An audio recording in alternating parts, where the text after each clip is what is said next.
നഗരസഭ 10-ാം വാർഡ് നന്ദികുളങ്ങരയിൽ നവീകരിച്ച NNR line 4 റോഡിന്റെ ഉദ്ഘാടനം പ്രതിപക്ഷ നേതാവ് VD സതീശൻ നിർവഹിച്ചു. നഗരസഭാ ചെയർപേഴ്സൺ ബീന ശശിധരൻ ചടങ്ങിൽ അധ്യക്ഷത വഹിച്ചു. 2025-26 വാർഷിക പദ്ധതി വിഹിതം വിനിയോഗിച്ചാണ് റോഡ് നവീകരിച്ചത്. പറവൂർ നഗരസഭ 10-ാം വാർഡ് നന്ദികുളങ്ങരയിൽ 2025-2026 വർഷത്തെ പദ്ധതി വിഹിതം വിനിയോഗിച്ച് നവീകരിച്ച NNR ലൈൻ 4 റോഡിന്റെ ഉദ്ഘാടനം പ്രതിപക്ഷ നേതാവ് VD സതീശൻ നിർവഹിച്ചു.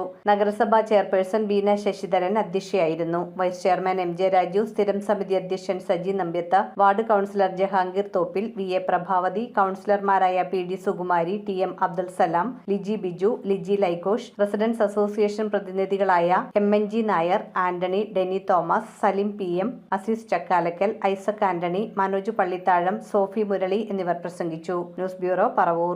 ദേശീയപാത 66 ചേർന്ന് മൂത്തക്കുന്നം പടിഞ്ഞാറേമട പ്ലാത്തുരുത്ത് ബാങ്ക് ഓഫ് ഇന്ത്യക്ക് പുറകിൽ ജില്ലാ പഞ്ചായത്ത് റോഡിനോട് ചേർന്ന് സ്ഥലം വിൽപ്പനയ്ക്ക്. ഗോഡൌൺ, ഷോപ്പിംഗ് കോംപ്ലക്സ് നിർമ്മാണത്തിന് അനുയോജ്യം. സ്ഥലം മൊത്തമായും ചില്ലറയായും വിൽപ്പനയ്ക്കെടുക്കാം.